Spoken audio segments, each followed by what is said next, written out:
જે સ્ત્રીઓમાં આ પ્રકારના લક્ષણ દેખાય છે તેનો પતિ ખૂબ જ ભાગ્યશાળી હોય છે।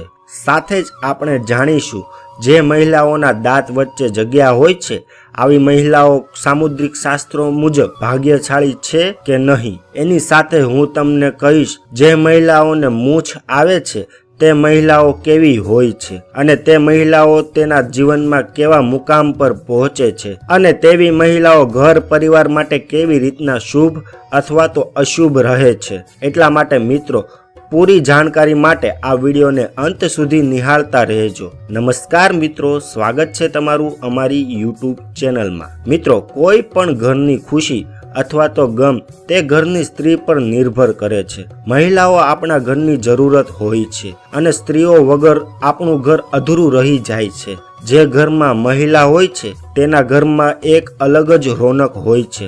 લગ્ન એ એક એવું બંધન છે જેમાં સ્ત્રી અને પુરુષ 7 જન્મોના બંધનમાં આવી જાય છે। મિત્રો, સામુદ્રિક શાસ્ત્રમાં મહિલાઓના અમુક એવા અંગોના લક્ષણો વિશે કહેવામાં આવ્યું છે જેનાથી આપણે જાણી શકીએ તે મહિલાનો સ્વભાવ કેવો છે, તેનું ભાગ્ય અને તેનું ચરિત્ર કેવું છે। તો ચાલો આજે આપણે જાણીએ કે સામુદ્રિક શાસ્ત્રમાં મહિલાઓની કઈ કઈ એવી શારીરિક વાતો વિશે કહેવામાં આવ્યું છે જેનાથી આપણને ખબર પડે કે તે મહિલા ભાગ્યશાળી છે અને તે સ્ત્રીના કારણે તમારા પૂરા પરિવારનું કલ્યાણ થઈ જશે। તો ચાલો જાણીએ। પણ મિત્રો, તેની પહેલા તમને હું રિક્વેસ્ટ કરું છું કે અમારી ચેનલને સબસ્ક્રાઇબ કરી દો, આ વિડીયોને લાઈક કરી દો અને તમારા મિત્રો સાથે શેર કરી દો। તો ચાલો મિત્રો, હવે આપણે જાણીએ, વિડીયો શરૂ કરીએ। પહેલી વાત, લાંબા વાળ।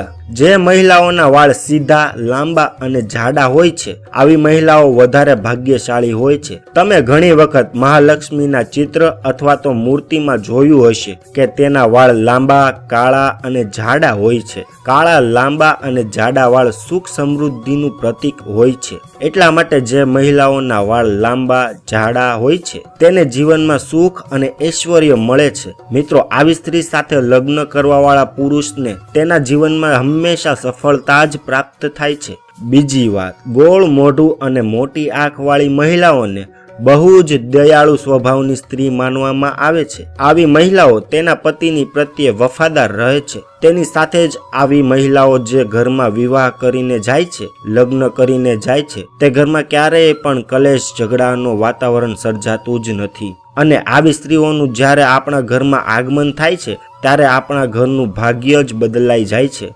ત્રીજી વાત, જે મહિલાઓનું માથું લાંબુ હોય છે, કપાળ લાંબુ હોય છે આવી મહિલાઓ ખૂબ જ સારું ભાગ્ય હોય તેવી મહિલા માનવામાં આવે છે અને પોતાના પરિવારનું કલ્યાણ કરે તેવી મહિલા માનવામાં આવે છે। ચોથી વાત, જે મહિલાઓના નાક પર તલ હોય છે આવી મહિલાઓ બહુ જ ભાગ્યશાળી હોય છે અને આ મહિલાને સુખ સમૃદ્ધિ વાળું તેને જીવન મળે છે। આવી મહિલાઓના કારણે તેના કુળમાં સુખ સમૃદ્ધિ આવે છે। પાંચમી વાત, જે મહિલાઓના દાંત સફેદ અને સીધી લાઈનમાં હોય છે અને ઉપરના બે દાંત વચ્ચે ગેપ હોય છે, જીભ પાતળી અને લાલ અથવા ગુલાબી રંગની હોય છે અને હોઠ જરાક ગુલાબી હોય તો આવી મહિલાઓ ખૂબ જ ભાગ્યશાળી માનવામાં આવે છે। આવી મહિલાઓ પોતાના પરિવારના સદસ્યોનું ખૂબ જ ધ્યાન રાખે છે। છઠ્ઠી વાત, જે મહિલાઓની ડોક લાંબી અને પાતળી હોય છે આવી મહિલાઓ પણ ખૂબ જ ભાગ્યશાળી હોય છે। આવી મહિલાઓ સાથે લગ્ન કરનારો પુરુષને તેના વ્યાપાર અને નોકરીમાં ખૂબ જ સફળતા મળે છે। સાતમી વાત, જે મહિલાઓના પગ લાંબા હોય છે અને પગની આંગળીઓ ખૂબ જ નજીક હોય છે અને અંગૂઠાની બાજુની આંગળી અંગૂઠા કરતાં લાંબી હોય આવી મહિલાઓ સાક્ષાત માતા લક્ષ્મીનું સ્વરૂપ માનવામાં આવે છે, કારણ કે પુરાણો મુજબ આવા પગ માતા લક્ષ્મીના હતા। મિત્રો, હવે ચાલો વાત કરીએ તેવી મહિલાઓ વિશે જેવી મહિલાના હોઠ ઉપર વાળ હોય છે જેને આપણે મૂછ કહીએ છીએ। તો ચાલો આ વિશે વાત કરીએ। આવી સ્ત્રીનો સ્વભાવ કેવો હોય છે? શું આવી સ્ત્રી સારી હોય છે? આવી સ્ત્રી પાસે પૈસા આવે છે? મિત્રો, સામુદ્રિક શાસ્ત્ર મુજબ જે સ્ત્રીના મોઢા પર મૂછના વાળ સ્પષ્ટ રીતે દેખાય છે આવી સ્ત્રી ખૂબ જ ગુસ્સાવાળી હોય છે। આવી સ્ત્રી માત્ર તેની વાત મનાવવા વાળી અને તેના પતિ પર હુકુમ ચલાવવામાં માહિર હોય છે। ક્યારેક આવી સ્ત્રીનો સ્વભાવ ખૂબ જ ક્રૂર થઈ જાય છે। પોતાની વાત મનાવવા માટે તે કોઈ પણ હદ પાર કરી શકે છે। આવામાં આવી સ્ત્રી પૂરા પરિવારને તેની ઈચ્છા મુજબ ચલાવે છે। જો કોઈ વ્યક્તિ તેની વાત ન માને તો તે ખૂબ જ ગુસ્સે થઈ જાય છે. આવી સ્ત્રી પૂરા પરિવારનું સર્વનાશ કરી નાખે છે, ઘરમાં આવવાવાળા ધન અને વૈભવને બરબાદ કરી નાખે છે. તો મિત્રો, આજનો વિડીયો અહીંયા સમાપ્ત થાય છે. જો તમને વિડીયો પસંદ આવ્યો હોય તો આ વિડીયોને લાઈક કરી દો, અમારી ચેનલને સબસ્ક્રાઈબ કરી દો અને તમારા મિત્રો સાથે શેર કરવાનું ભૂલતા નહીં. મળીએ નવા વિડીયો સાથે. જય માતાજી. હર હર મહાદેવ.